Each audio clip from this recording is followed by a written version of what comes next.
A'udzubillahi minasyaitonirrajim. Bismillahirrahmanirrahim. Alhamdulillahirabbil alamin wassalatu wassalamu ala Rasulillah wa ala alihi wa sahbihi ajma'in. Bersyukur kepada Allah Subhanahu wa taala, salawat dan salam kita panjatkan kepada baginda Nabi sallallahu alaihi wasallam.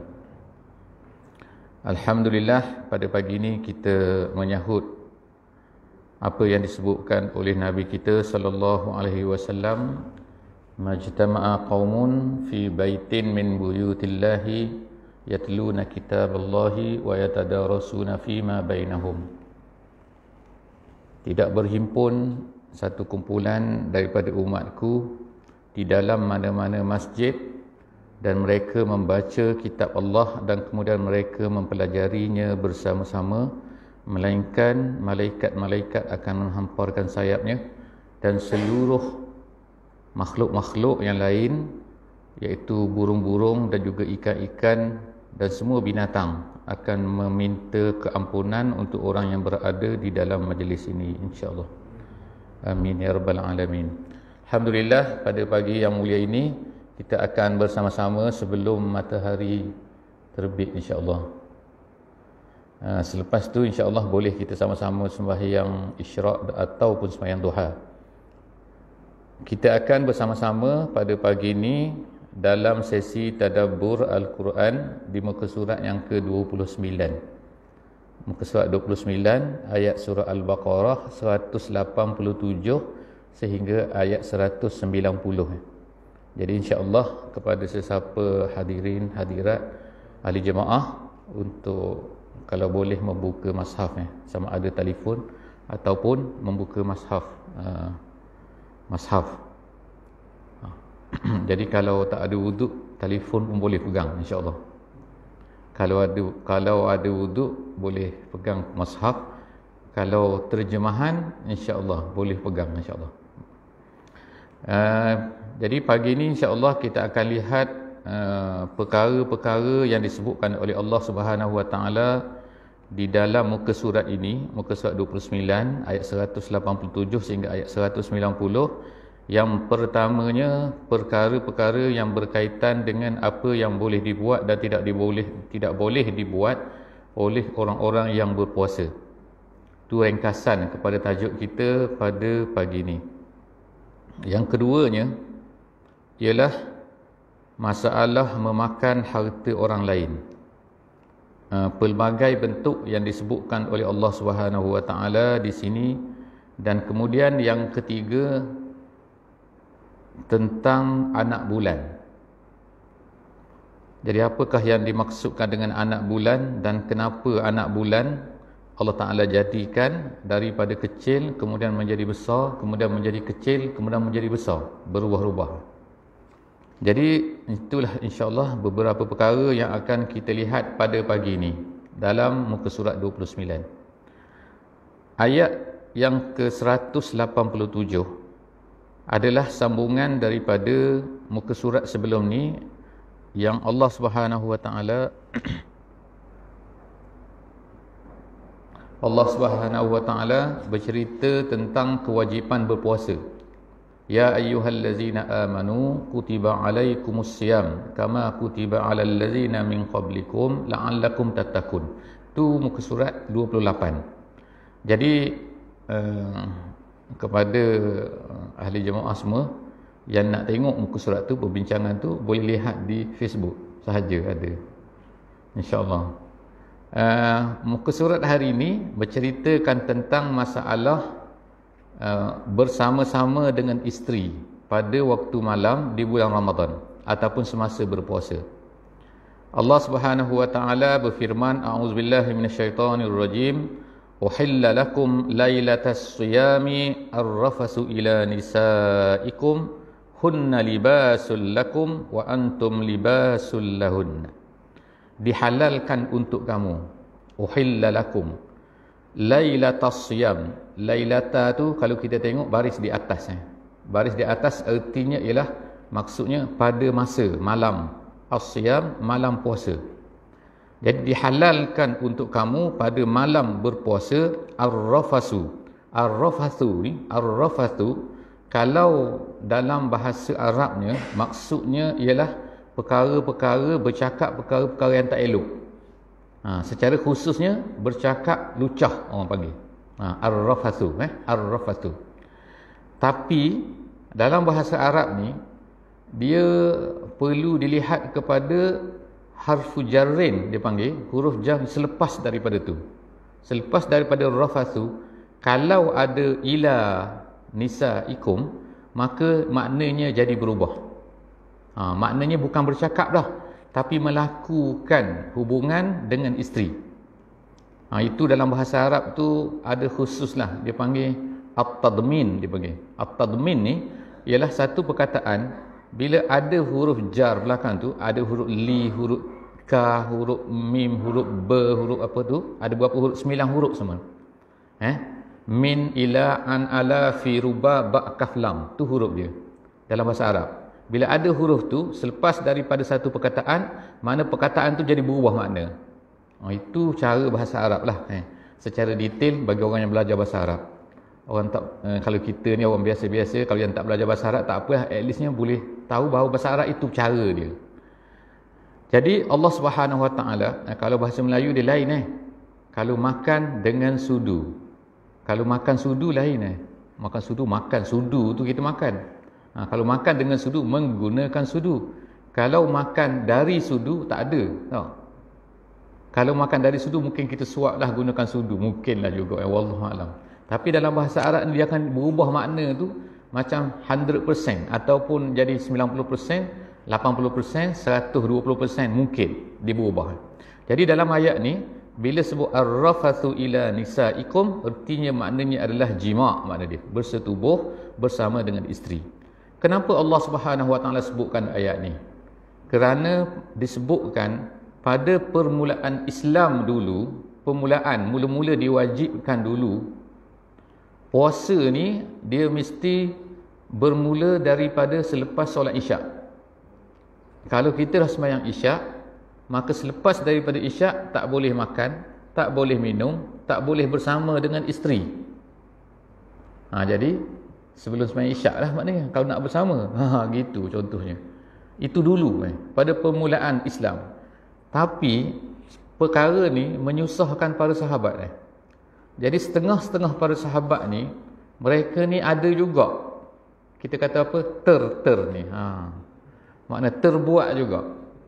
Dah susah kan, daripada waktu Isyak sampai subuh, kemudian terus lagi sampai maghrib esok. Bila nak bersamanya? Jadi adalah para sahabat ni terbuatlah, orang panggil apa? Tersetubuh, minta maaf lah sebut jadi termasuk yang buat perkara ni sebagaimana diriwayatkan dalam riwayat-riwayat yang sahih ialah Sayyidina Umar radhiyallahu anhu. Ini perkara ni dipanggil selepas daripada ni sebagai khianat, dia panggil. Khianat dipanggil. Kita baca lagi. Hunna libasul lakum. Allah Subhanahu Wa Taala kemudiannya menurunkan ayat ini. Ayat ini menasahkan. Nasakh tu artinya mengcancelkan hukum yang pertama yang tak boleh tadi tu. Sekarang ni Allah Taala bolehkan. Bolehkan artinya apa? Pada waktu malam tidak menjadi masalah untuk bersama dengan isteri sehinggalah terbit fajar. Maknanya kalau terbit fajar mestilah tinggalkanlah kalau nak bersetubuh sebelum fajar itu. Jadi kalau tak mandi wajib tak apa. Mandi wajib selepas fajar boleh. Memulakan puasa dengan tak mandi boleh. Yang pentingnya kena selesaikan sebelum daripada naik fajar. Gitu. Tak adalah orang buat kan. Orang makan sahur adalah imsak kita lagi kan. Jadi itu yang pertama lah. Kemudian Allah Subhanahu Wa Taala bila dia sebut bahawa diharuskan untuk kamu, maka kemudian Allah Taala memberi alasan, memberi sebab ni. Hunna libasul lakum wa antum libasul lahunna. Makna bahasanya mereka adalah pakaian untuk kamu dan kamu adalah pakaian untuk mereka. Dalam bahasa Arab perkataan ni nama dia adalah kinayah. Kinayah ni adalah satu kata-kata yang tidak direct. Maksud pakaian ni, kenapa disebut pakaian? Kerana dia kata pakaian ni ialah kita perlu kepada pakaian ni. Musim sejuk, pakai pakaian sejuk. Musim panas, pakai pakaian panas. Untuk melindung dari matahari, melindung dari sejuk, angin dan sebagainya. Jadi kenapa Allah Ta'ala beritahu perempuan adalah isteri kita tu adalah merupakan pakaian untuk kita? Kerana dia maksudkan, ulama tafsir sebut saling memerlukan di antara satu sama lain. Itu maksud dia. Jadi lelaki perlu kepada perempuan, perempuan perlu kepada lelaki dalam semua benda. Bukan dalam seronok-seronok saja kan. Seronok tu memanglah perlu kan. Perlu. Memang seronok lelaki dengan lelaki, perempuan lelaki dengan perempuan, perempuan dengan lelaki, suami isteri. Tapi lebih daripada tu lagi, iaitu saling memprotek antara each other lah kan? Antara sesama kita. Kemudian alimallah. Kemudian balik semula Tadi tu cerita tentang reason kenapa Allah Ta'ala menghalalkan. Kemudian yang seterusnya Allah Ta'ala beritahu, alimallah annakum kuntum takhtanuna anfusakum fataba alaikum wa afa ankum. Allah Subhanahu Wa Ta'ala tahu, annakum kuntum, sesungguhnya kamu takhtanuna artinya ialah berkhianat.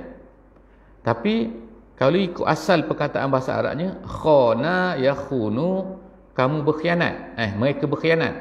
Tapi bila ada tambah takhtanu tu menunjukkan kepada dahsyatnya khianat kamu ni. Tu bukan khianat main-main, khianat sungguh-sungguh. Khianat siapa yang khianat tadi tu? Yang khianat tadi ialah Sayyidina Umar dan juga beberapa ramai orang sahabat lagi.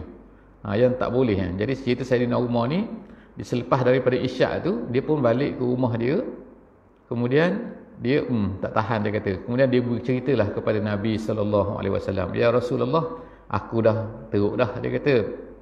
Kenapa? Nabi kata, kerana aku dah buat dah, dia kata.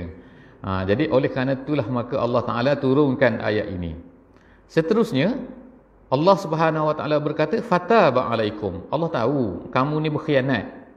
Khianat ni maknanya kadang-kadang dalam Al-Quran dipanggil khainatal a'yun. Khainatal a'yun ni maknanya khianat mata. Ada juga perkataan dia guna macam tu. Khianat mata.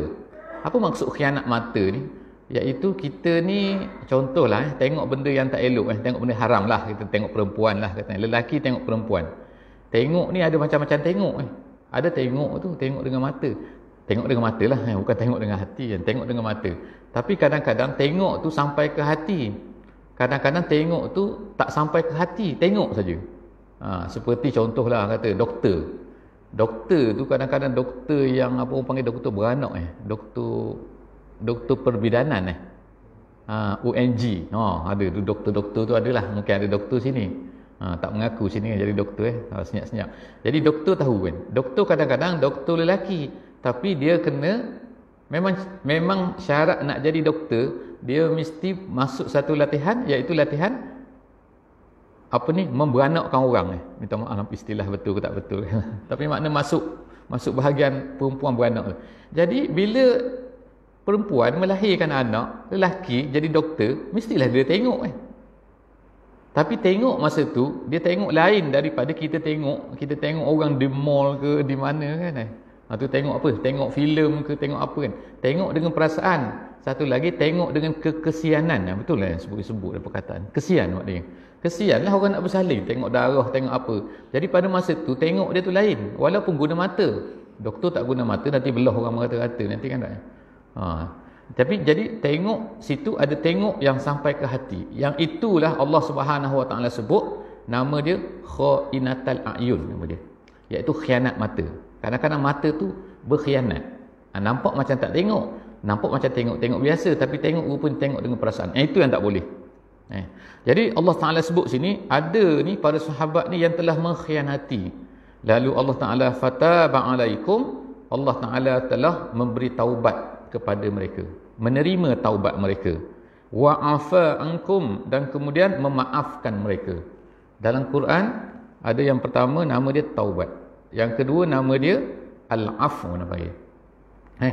Kalau bahasa Melayu taubat satu, kemudian maaf satu. Apa beza di antara taubat dan maaf? Dua-dua perkara disebutkan di sini. Satu taubat, satu maaf. Taubat ini, ulama-ulama tafsir kata, beza dengan maaf. Al-afu tu, maknanya maaf. Taubat artinya menutup maknanya. Menutup. Maknanya ada dosa, tapi Allah Ta'ala tutup. Tapi al-afu, hapuskan maksud dia. Hapuskan maksudnya, dah tiada dah. Kalau kita guna komputer, kadang-kadang masuk dulu dalam bin, nak orang panggil tak dalam apa? Kita tak delete. Kita delete, cuma ada lagi dalam tempat simpan tu. Boleh undelete balik tak? Macam tu lah tak? Lebih kurang jadi KIV dulu. Buang. Itu nama dia taubat. Jadi bila kita ni, Allah Ta'ala menerima taubat kita, sebenarnya dosa tu ada lagi. Tapi dia tutup. Tutup. Tapi bila al-afu, maksudnya Allah Ta'ala buang terus. Dia delete habis dah. Tak boleh undelete semua, tak boleh dah. Itu maksud al-afu. Jadi Allah Subhanahu Wa Ta'ala sebut sini, sahabat-sahabat yang melakukan kesalahan tu, taba alaikum. Allah Ta'ala taubat dia, menerima taubat, wa'afa ankum, dan Allah Ta'ala hapuskan kesalahan dia. Fal'ana bashiruhunna. Sekarang Allah Ta'ala kata, sekarang fal'ana bashiruhunna. Bersama-samalah kamu dengan isteri. Maknanya sekarang dah boleh dah. Pada malam puasa. Kemudian wabtagu ma kataballahu lakum, dan carilah apa yang Allah Taala nak berikan kepada kamu. Banyak maksudnya sini Allah Taala nak beri pahala kepada kita. Cari malam, contohnya malam Lailatul Qadar kan. Cari, kejarlah. Di mana dia berada? Wallahu alam. Kalau tahu dia berada, kita beribadat pada malam tu saja. Sebab kita tak tahu, maka kita carilah dia. Carilah kan, mana macam cari dalam pasir kan, cari dalam, di mana dia berada, manalah tahu. Nabi SAW kata, carilah pada malam witir, malam ganjil. Kalau kita orang tinggal di Miri pula, di Limbang, macam mana pula? Malam dia lain, malam kita lain tu pening kepala pula kata. Jangan fikirlah yang tu, awak sibuk fikir pula kan. Allah Ta'ala boleh buat apa sahaja kan. Ganjil kita, sana tak ganjil, kita duduk main macam tu pula. Kalau macam tu, malam di sini, siang di sana dah. Kau macam mana? Kalau di Amerika, dia lambat sikit 12 jam. Kita sini awal, kita tunggulah. Jadi kita pergi di Amerika, kita tunggu dulu. Kita tengok matahari terbit ni cerah ke tak cerah, kemudian kita pergi di sana, semalam dah. Jadi kita beribadat di sana cepat-cepat. Tu main itu orang macam nak mencari pelik. Bukan macam tu artinya. Jadi Allah Subhanahu Wa Taala kata sini, carilah ma kataballahu lakum, apa yang Allah Taala nak beri kepada kamu. Dia mungkin berbeza kan. Mungkin tak kita kata tahun ni berbeza. Kenapa pula? Tahun ni Lailatul Qadar lain, tahun depan pula lain pula. Kenapa tak sama? Bukan ke satu malam yang sama? Allah Ta'ala turunkan Quran daripada Lauh Mahfuz ke langit dunia. Sebagai contohnya lah. Jangan tanya banyak lah, buat sudah. Wa kulu washrabu. Allah Ta'ala kata, makan dan minumlah.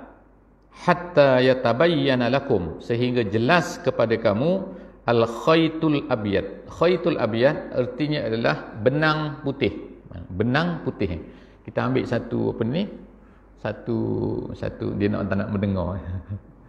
Satu benang tu, benang yang warna putih. Benang tu halus orang perempuan tahulah, kita pun tahu juga kalau tarik keluar ni benda benang putih. Jadi sahabat dulu bila turun ayat ni, mereka buat macam mana? Mereka nak tidur, mereka ambil satu benang putih, minal khaytil aswad, daripada benang hitam. Jadi ambil satu benang putih, ambil satu benang hitam, letak bawah bantal. Kemudian mereka pun makan, minum, tengok. Zaman dulu tak ada lampu. Jadi nak tahu gelap cerah ni maknanya sehingga nampaklah benang tu. Beza di antara benang putih dengan benang hitam tu. Tengok tak nampak lagi, makan lagi. Tengok, angkat bantal, nampak bawah tu. Sebab pada masa tu ayat yang belakang tu belum turun lagi. Yang mana? Minal fajri. Perkataan minal fajri tu belum turun lagi. Jadi rupanya ayat Quran dia turun sampai situ je. Dia turun sampai mana? Sehingga makan dan minumlah kamu sehingga jelas benang putih ataupun benang hitam. Jadi minal fajri tak turun. Jadi mereka pun berlakulah macam tu. Mereka tengok mereka makanlah sampai kepada siang hari. Maknanya kalau siang hari, kalau tak nampak juga benang putih benang hitam tu pelik lah tu. Itu orang memang tak nampak lah tu kan. Kena pergi kedai cermin mata, kedai optik. Jadi bila mereka pergi kepada Nabi, cerita kepada Nabi perkara ni, Nabi ketawalah. Nabi kata bukan itu maksud dia. Kemudian turunlah ayat ni, minal fajri. Sebenarnya yang dimaksudkan dengan benang putih benang hitam tu ialah bukannya benang, tapi maksudnya adalah fajar maknanya. Fajar tu. Jadi bila fajar keluar, dia akan nampak macam benang tu. Dia sebaris macam tu. Dia nampak gelap dengan cerah. Bila dia cerah keluar, itu makna benang putih. Yang gelap tu sebelah atas tu, itu benang hitam. Dah nampak nyata dah sikit. Kalau tak dia akan jadi benang hitam semua. Jadi bila nampak satu baris tu, nama dia fajar sadiq nama masuk waktu subuh. Itu maksudnya berhenti makan. Summa atimmus siyama ilal lail. Kemudian Allah Taala berkata, dan sempurnalah. Kemudian sempurnakanlah puasa kamu itu ilal lail, sehingga malam. Jadi apa maksud malam di sini? Maksudnya ialah ulama-ulama pun semua berkata apabila matahari sepenuhnya jatuh. Bulatan matahari itu jatuh. Zaman dulu tak ada jam Jadi nak tengok jatuh, mesti tengok betul-betul lah jatuh tu. Jadi kalau tak jatuh lagi, azan 3 minit awal, batal semua. Satu kampung. Jadi sebab itulah radio pun kena jaga-jaga juga takut tersalah kan. Juru heboh tekan silap, orang semua satu negeri semua berbuka. Kita pakai tengok tu dalam TV ke tak. Kalau asyhadu alla ilaha illallah, kita pun makan lah kan. Tengok-tengok. Kalau dia salah, dia nak beritahu macam mana? Minta maaf tadi. Tertekan 3 minit awal, habis. Ulama kata, kalau seminit ada boleh diberi kemaafan lagi. Kalau tak sampai seminit, tapi kalau sampai 3 minit ini batal. Sebab dalam mazhab fiqhnya dia kata, apabila seorang tersalah berbuka dan kemudian tiba-tiba ternyata salahnya, salah rupanya matahari tak jatuh lagi ataupun jatuh baru jatuh separuh, kita tak tengoklah matahari kan. Tapi kalau 3 minit ni maknanya tak jatuh penuh lagi. Kalau dia jatuh ke jatuh baru pijak laut baru kalau tepi pantai, maknanya tak jatuh matahari lagi. Ternyata salah, maka batal. Begitu juga kalau waktu subuh, ternyata salah makan sahur, bangun-bangun tengok pukul, kita kata pukul 5 lah kan. Pukul 5.45. Contohlah kata 5.45. Fikir 4.45. Ada 2 minit lagi. Kita kata mata masa tu kelabu kan, bangun pening-pening tak jadi bangun tengok jam, sebenarnya 5.45. Kita fikir 5.45. Sempat lagi minum air. Pergi minum air, tengok-tengok sekarang tiba waktu naik matahari dah. Jadi sahlah salah. Jadi batal puasa. Dalam mazhab Syafi'i, orang yang batal puasa kerana tersalah wajib tidak makan sampai ke petang. Dahlah puasa tak sah kata. Tapi tak boleh makan pula Haram makan sehingga ke petang.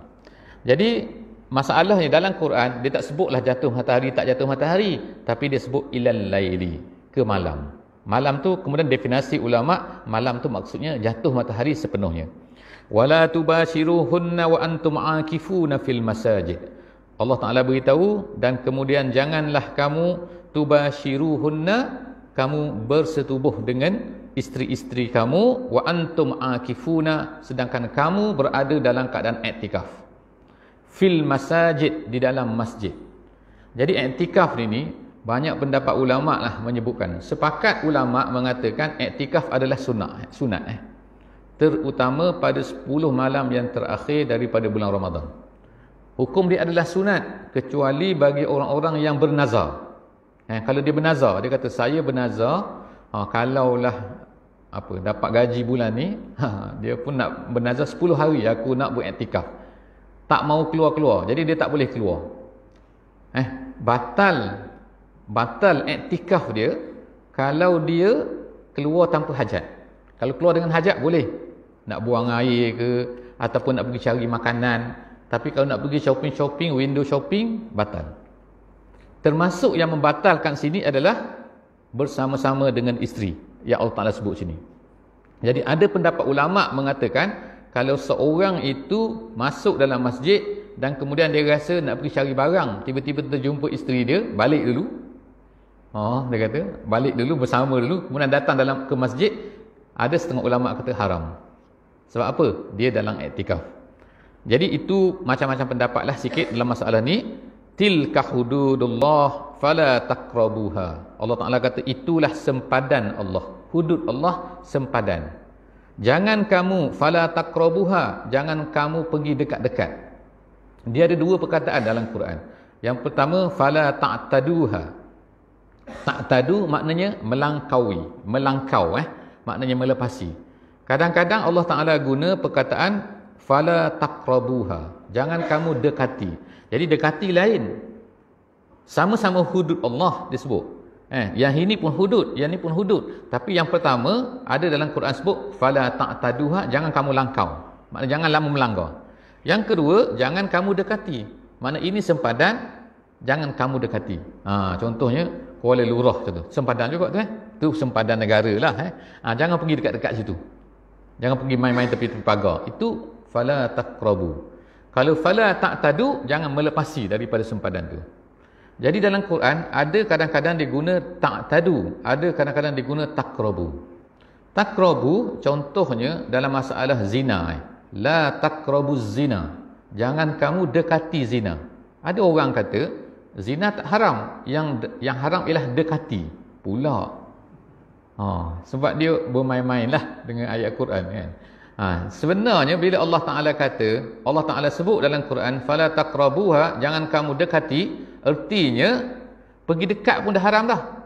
Sebab itulah ulama ambil sini la taqrabuz zina, jangan kamu dekati zina, ertinya bukan zina sahaja haram, yang mendekati kepada zina pun haram. Seperti apa? Melihat. Seperti apa? Mencium bau kan ataupun sentuh, ataupun mendengar, ataupun sebab itulah semua benda yang membawa kepada zina tu adalah haram. Bukan pergi berzina tu haram.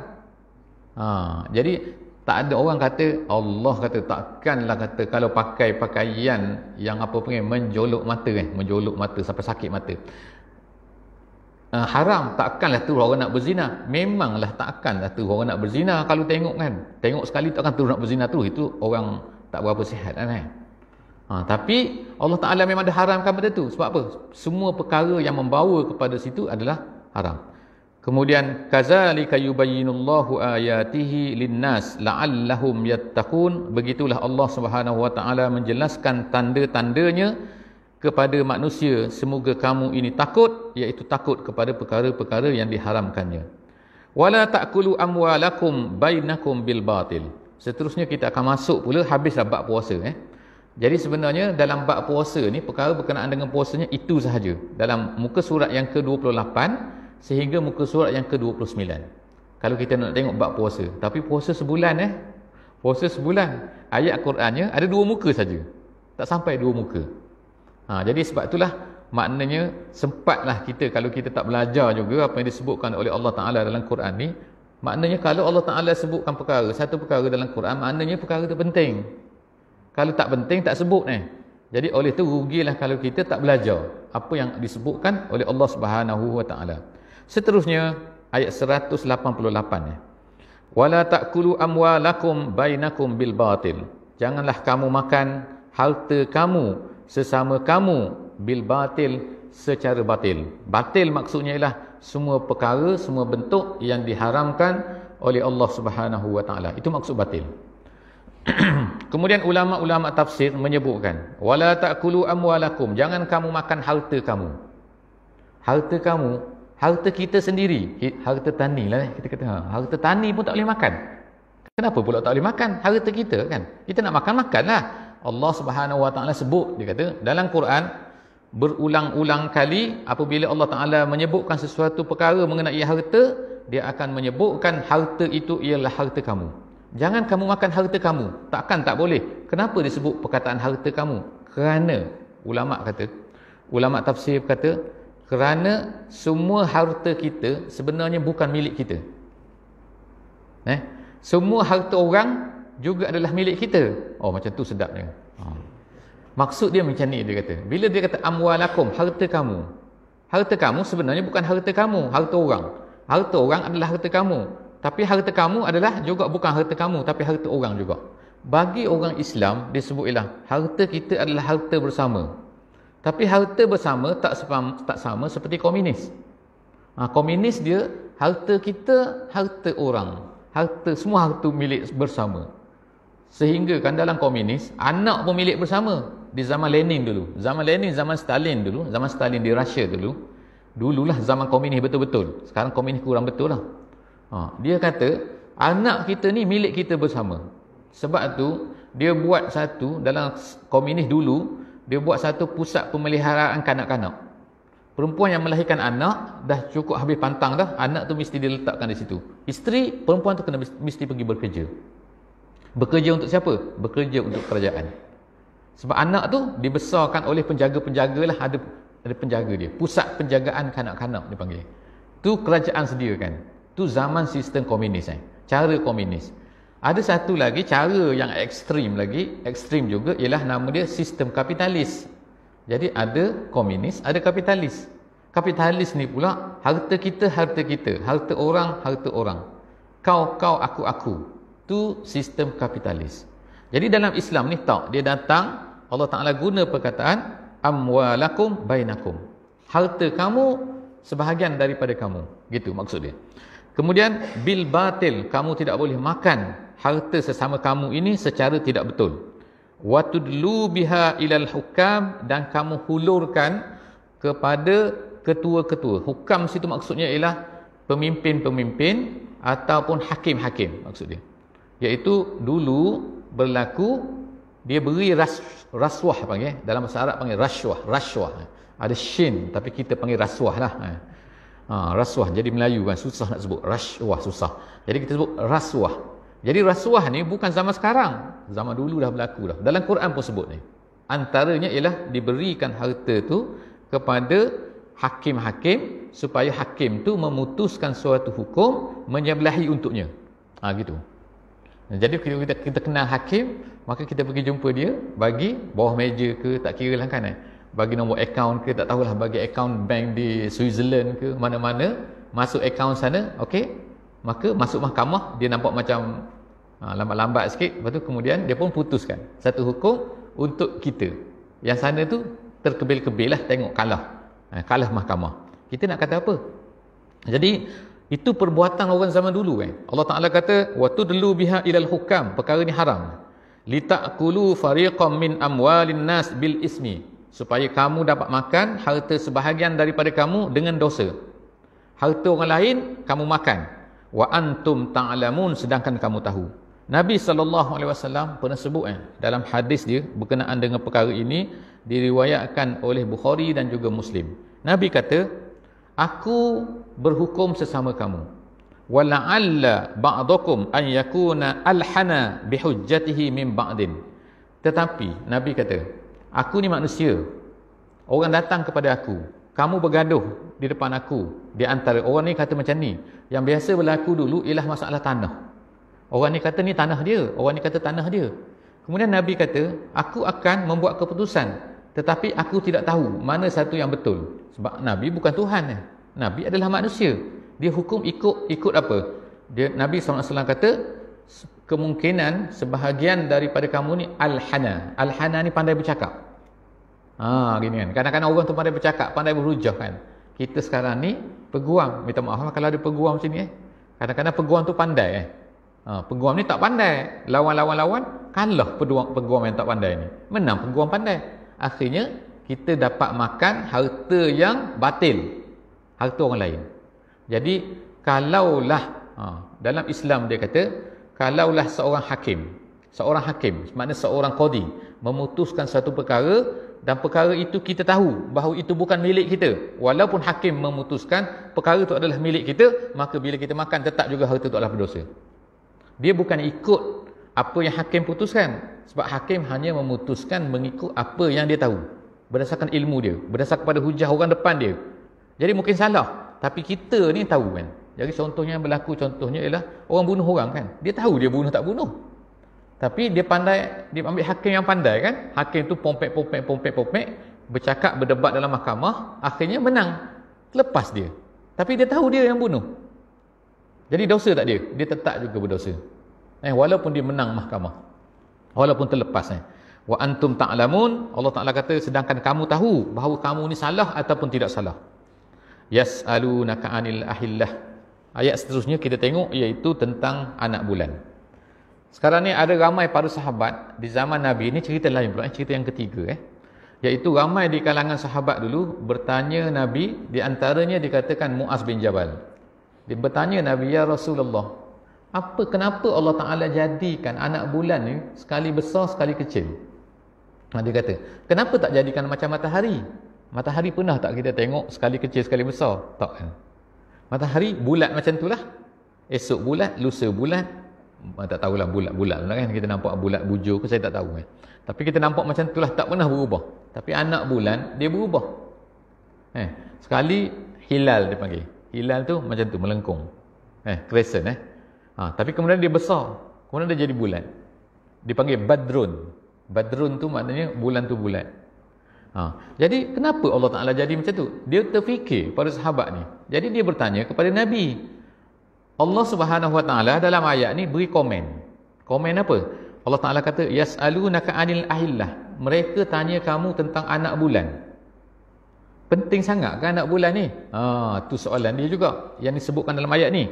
Kemudian Allah Ta'ala kata, Kul hiya mawaqitu linnas. Katakan, beritahu wahai Muhammad kepada orang yang bertanya tu, anak bulan ni adalah mawaqitu linnas. Mawaqit ni maknanya waktu-waktu untuk manusia. Sebab kalau tak ada anak bulan, maka kita tak tahu waktu bila. Zaman dulu matahari, ada matahari satu, lepas tu ada satu bulan. Kalau kita sekarang Gregorian dengan lunar, dia panggil kan tak? Ada cara yang gunakan bulan. Macam kata bangsa Cina. Bangsa Cina gunakan bulan. Tahun baru Cina ialah tahun yang pertama lah tu.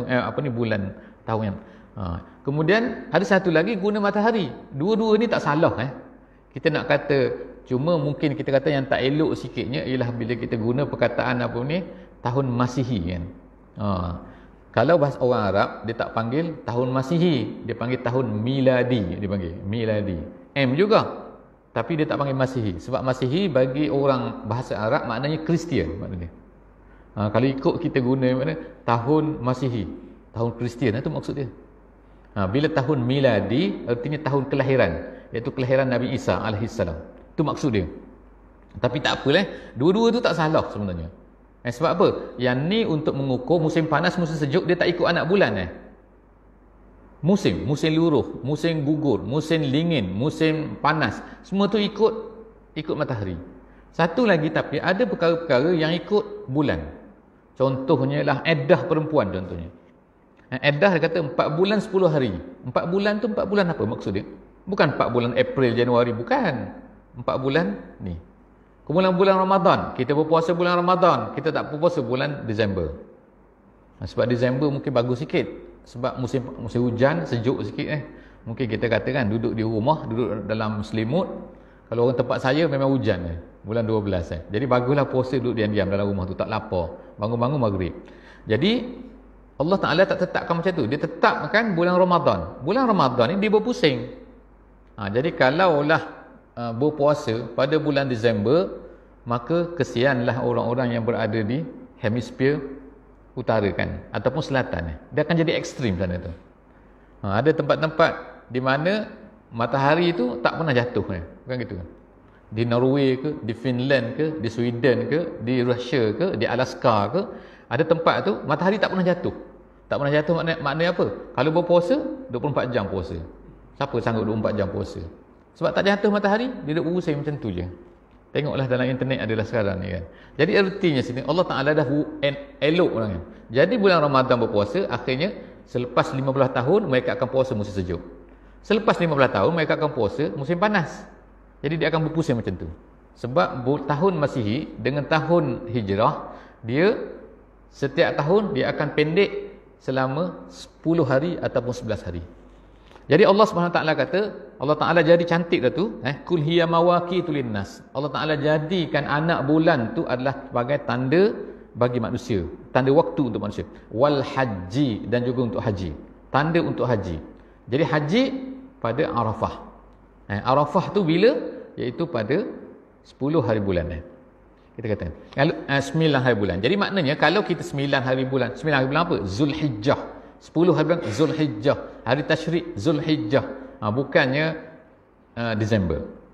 Jadi kemudian walaisal birru bi an ta'tul buyuta min zuhuriha walakin al birra man ittaqa wa'tul buyuta min abwabiha.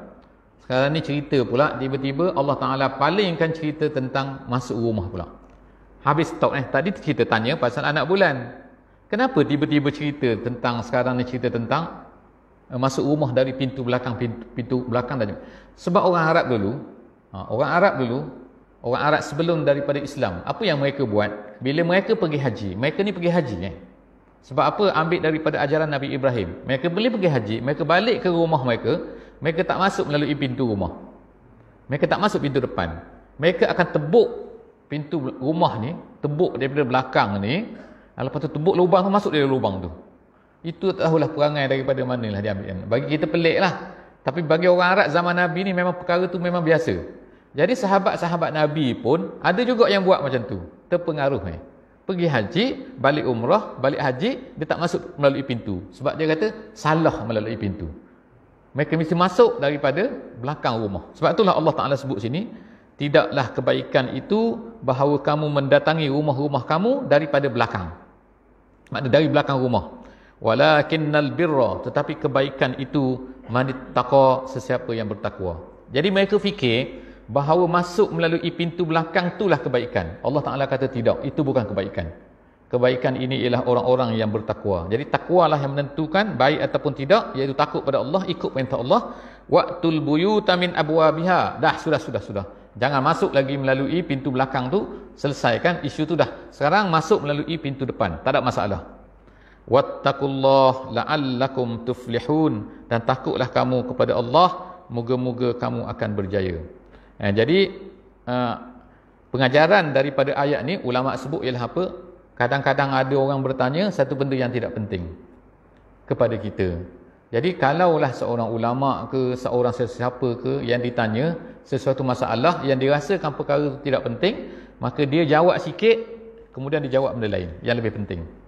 Kadang-kadang kita tahu orang tu sepatutnya dia mesti tahu perkara ni, tapi dia tanya benda lain. Di zaman Nabi, zaman sahabat dulu, ada seorang sahabat Nabi telah dibunuh. Cucu Nabi, minta maaf, cucu Nabi, nama Sayyidina Husain. Dibunuh di mana? Dibunuh di Iraq, di Karbala. Dalam kisah dia ada peperangan yang berlaku, orang jerat dia, orang buat perangkap pada dia, kemudian orang tangkap dia, kemudian orang bunuh dia, potong kepala dia. Siapa tu? Sayyidina Husain. Di mana? Di Karbala. Orang Syiah sekarang mensucikan Karbala tu. Orang Syiah. Tanya orang Syiah lah. Jadi sebab tu orang Syiah dia ambil batu tu, kawasan tanah Karbala tu, dia buat batu, kalau dia nak sembahyang, dia akan letak batu tu. Batu tu atas depan. Jadi kalau orang Syiah sampai sekarang lah, kalau kita pergi ke negara mana-mana, di sini tak ada lah kot. Ada jugalah mungkin seorang dua, saya tak tahulah kan. Tapi kalau di Singapura mungkin ada. Ramai orang Syiah. Kalau orang Syiah ni, tanda dia ialah dia akan sembahyang, dia tak sujud pada atas. Dia mesti letak. Kalau dia tak bawa batu tu dalam poket dia akan letakkan tisu ni. Orang kita pula di negara di UK ke mana, bila tengok dalam masjid ni ada tisu, kita ni pergi ambil buat lari. Kita ingat tisu tu terbang kan, jatuh depan dia, kita nak tolong bersihkan tisu tu. Dia kacau bilau lah, dia nak sujud macam mana lah dia, tisu tu tak ada lah. Sebab tu kalau pergi masjid-masjid Syiah, dia akan ada tu, batu tu dia letak tepi-tepi tu. Jadi bila nak sembahyang, dia akan ambil satu, dia letak depan tu, dia sujud atas batu tu. Dia kata apa? Tanah semua ni tak bersih. Tanah yang paling suci sekali ialah tanah di Karbala. Tu ajaran dia.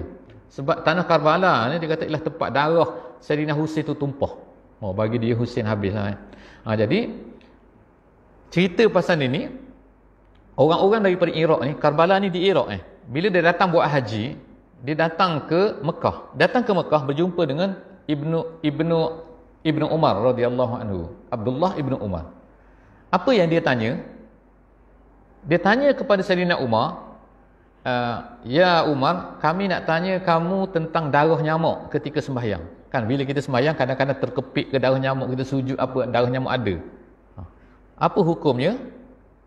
Sayyidina Ibnu Umar bukan apa ni, Umar bin Al-Khattab, anak dia ni seorang hebat dalam fiqh.